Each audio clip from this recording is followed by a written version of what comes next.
The dust of the road was a bitter taste on Amelia Vance's tongue, a gritty reminder of every cruel word. Theron Croft's final pronouncement echoed in her mind, each syllable a fresh lash against her spirit. "You are a burden," he had spat, his face a mask of grief-soured resentment. "Worthless.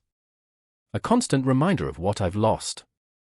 Get out of my sight." The door to the only home she had ever known had slammed shut, the sound as final as a coffin lid. Now, there was only the endless, unforgiving prairie and the setting sun bleeding across the horizon like a fresh wound. In her small satchel, her fingers found the two things she owned in the world: her mother's leather-bound journal, its pages filled with a love she could barely remember, and the small, smooth wooden bird her father had carved for her before he passed. It felt impossibly fragile in her trembling hand, a tiny, flightless thing, much like herself. She had been walking for hours, the town of redemption a hazy promise in the distance. Every step was an argument against Theron's decree. She was not worthless. She was her mother's daughter. She was intelligent, she was capable, but her heart struggled to believe it. Despair was a heavy cloak, and with each mile, it grew heavier, threatening to suffocate the last embers of her hope. The town, when she finally stumbled into it, was little more than a single dusty street lined with weary-looking buildings. It did not feel like a place of redemption. It felt like an end. Amelia's arrival in redemption was met with indifference and suspicion. Her dress was travel-stained, her face smudged with dirt and tears, and her spirit was so thoroughly bruised that it showed in the slump of her shoulders. She approached the mercantile, a sign in the window promising help wanted, but the proprietor, a man with a pinched face and cold eyes, took one look at her and shook his head. "We need someone respectable," he said, the unspoken word but not you are hanging in the air between them. A similar rejection met her at the saloon and the livery stable. With each dismissal, Theron's voice grew louder in her head. Worthless. She found herself by the town well, the rough-hewn wood cool against her palms. She sank onto its edge, the satchel falling to the ground beside her. Her throat was tight with unshed tears. The world felt vast and empty, and she was utterly alone within it. She drew out the small wooden bird, its polished surface a stark contrast to her own grimy fingers. It was a relic from a life where she had been cherished, a life where the word home meant safety and love, not a door slammed in her face. She thought of her mother's gentle hands, of the stories she would read from her journal, tales of courage and kindness. Where was that courage now? It felt like a myth, a fairy tale from a forgotten land. A shadow fell over her, and she looked up, expecting another command to move along, another face of judgment. Instead, she saw a woman whose face was lined with the evidence of both hard work and frequent smiles. Her hair was streaked with grey, pulled back in a severe but practical bun, and her hands, though dusted with flour, looked strong and capable. "You look like you've wrestled with the devil and lost 3 falls out of 3, the woman said, her voice a surprising mix of sternness and sympathy. Amelia could only stare, her voice lost in her throat. The woman's gaze was direct, missing nothing of Amelia's exhaustion or the profound sadness in her eyes.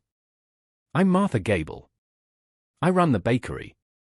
And it seems to me a body can't solve their troubles on an empty stomach." Mrs. Gable didn't wait for a response. She simply motioned with her head toward a neat little building from which the warm, inviting scent of baking bread was wafting. "Come along. I've a pot of stew that won't eat itself, and a floor that needs scrubbing. You can earn your supper and a cot for the night." It was not an offer of charity, but a transaction, and for that, Amelia was profoundly grateful. It was an acknowledgement that she could provide something of value, even if it was just the strength of her back. For the first time since that terrible door had slammed shut, a flicker of something other than despair stirred within her. She followed Mrs. Gable into the warm, fragrant haven of the bakery, the scent of yeast and cinnamon a balm to her frayed soul. It was a small kindness, a simple offer, but to Amelia, it felt like being pulled from a churning, icy river onto solid ground. Weeks turned into a month. Amelia found a rhythm in the bakery, a quiet purpose that began to mend the fractured pieces of her self-worth. She rose before the sun, her hands learning the comforting weight of dough, her mind finding solace in the precise measurements of flour and sugar. She swept the floors until they shone, polished the glass of the display cases, and kept Mrs. Gable's accounts with a neat, meticulous hand that surprised and pleased the older woman. Mrs. Gable was a fortress of practical wisdom. She never pried into Amelia's past, but she saw the shadows that still lingered in the young woman's eyes. "A person's worth ain't measured by where they come from, child," she said one afternoon, watching Amelia carefully ice a cake. "It's measured by what they do right here, right now. And you do good work each night, in the small, clean room above the bakery that now felt more like home than her stepfather's house ever had," Amelia would read from her mother's journal. Her mother's words spoke of resilience, of finding beauty in small things, of the unshakable value of a good heart. It was through these nightly communions that Amelia began to rebuild her identity, not as Theron Croft's worthless burden, but as her mother's beloved daughter. It was during one of these quiet afternoons that Samuel Blackwood first entered the bakery. He was a rancher, his holdings vast, his reputation sterling. He moved with a quiet confidence that was neither arrogant nor loud. He had come for a loaf of bread, but his eyes, a clear, steady blue, found Amelia as she worked behind the counter.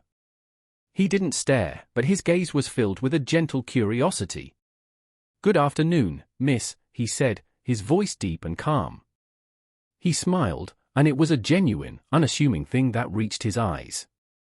Amelia, startled by the direct and respectful address, could only nod and murmur a reply, her cheeks flushing. He was the first man to look at her and not see a servant or a stray, but simply a person. Samuel Blackwood became a frequent customer. He developed a sudden and insatiable appetite for Mrs. Gable's cinnamon rolls, always arriving in the late afternoon when Amelia was tending the counter.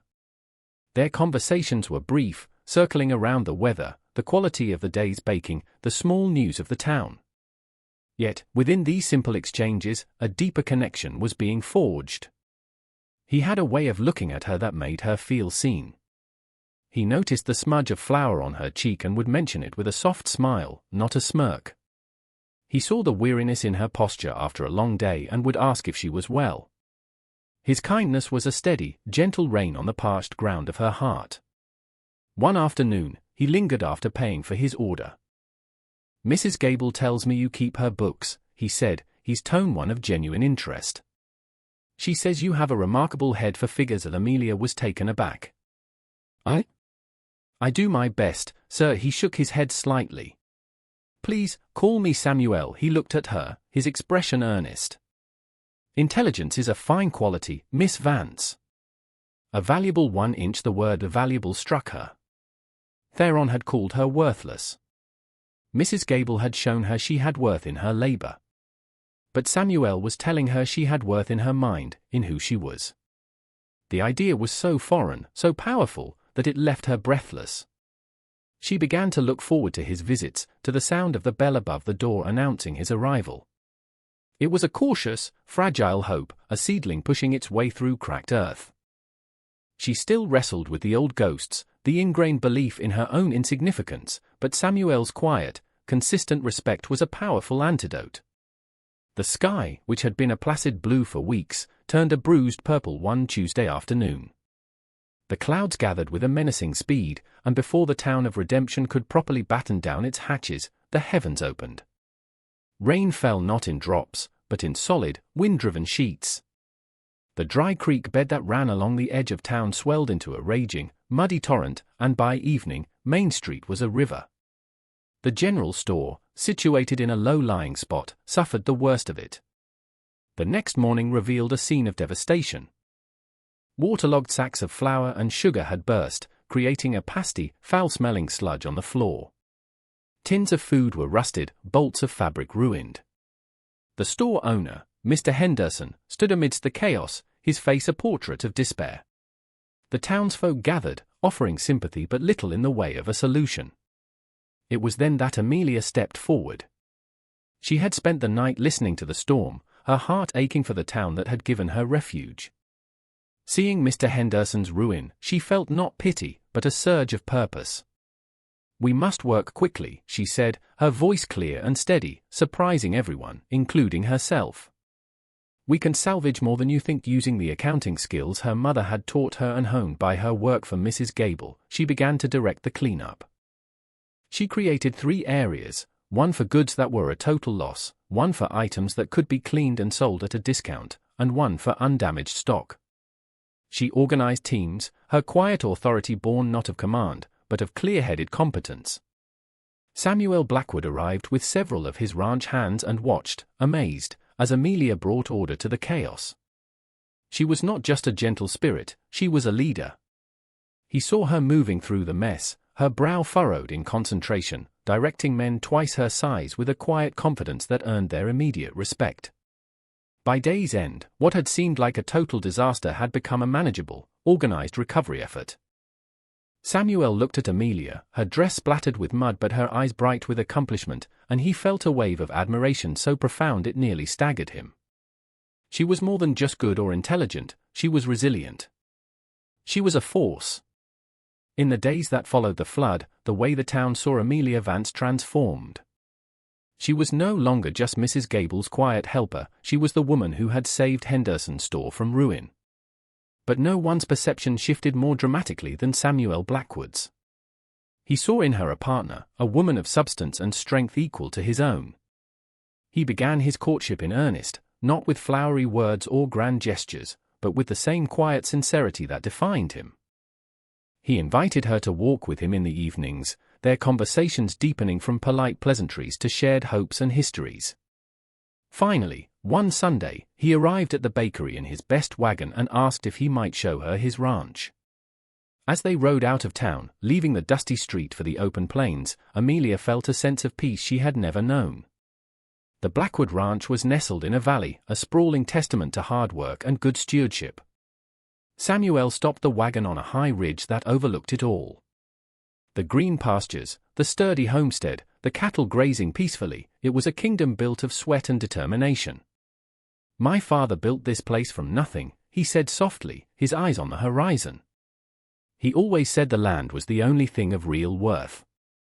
That it's all a man can truly own." He turned to her, his gaze intense and full of an emotion that made her heart beat faster. He was wrong. He reached out and took her hand, his touch both gentle and firm. "Amelia, you're worth more than all his land. More than all of this." He paused, his voice thick with feeling. "Your kindness, your strength, your intelligence, that is true wealth. I have never met anyone like you." He took a breath. "Marry me, Amelia. Let me build a home with you. Let me spend my life showing you your own worth. I'll be yours forever." Tears welled in Amelia's eyes, not of sorrow, but of overwhelming, unbelievable joy.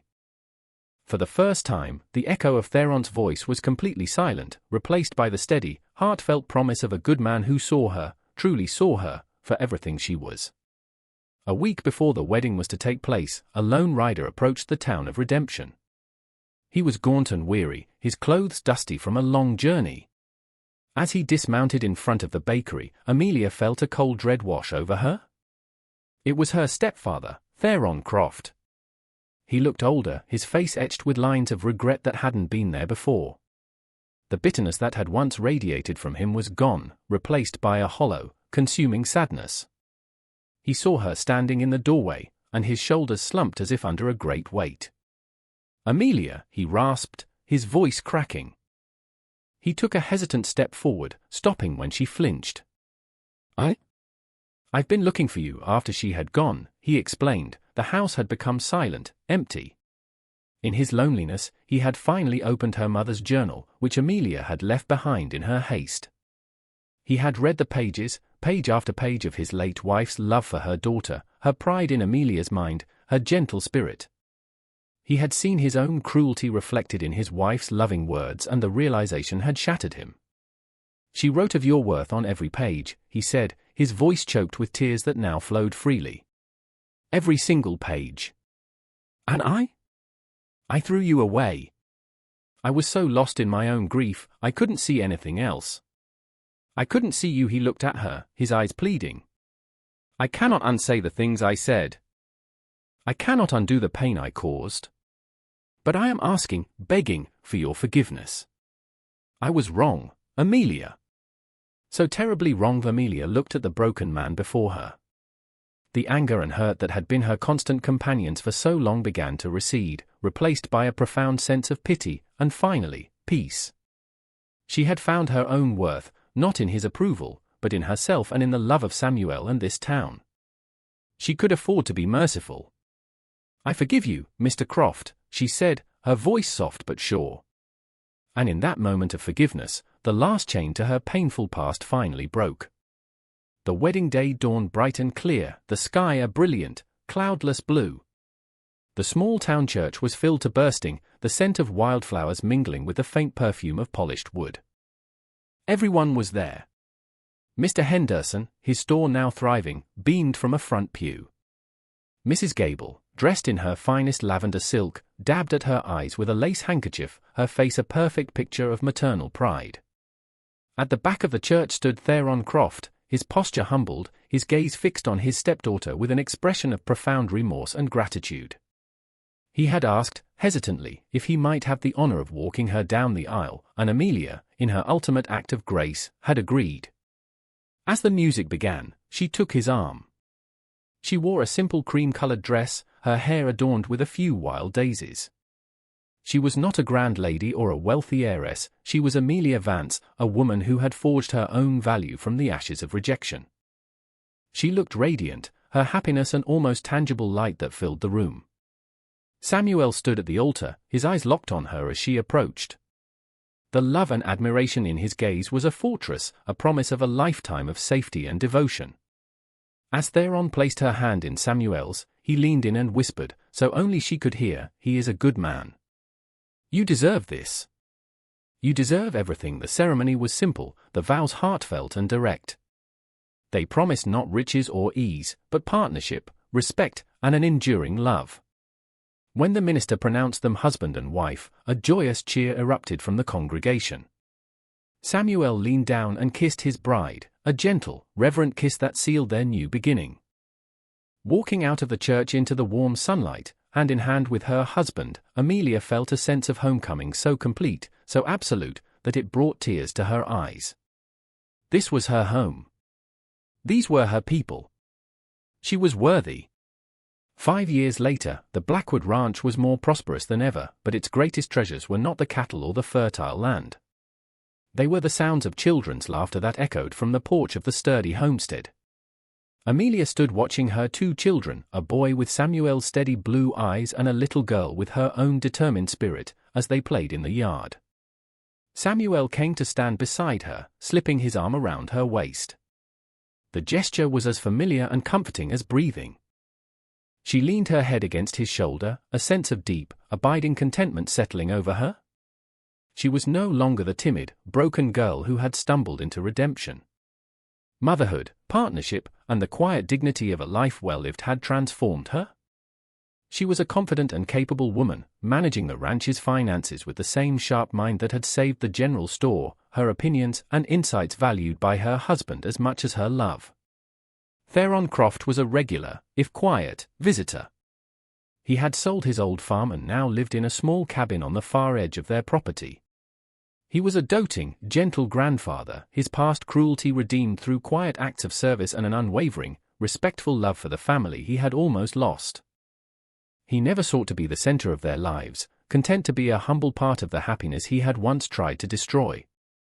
Amelia reached into the pocket of her apron and her fingers closed around a small, smooth object.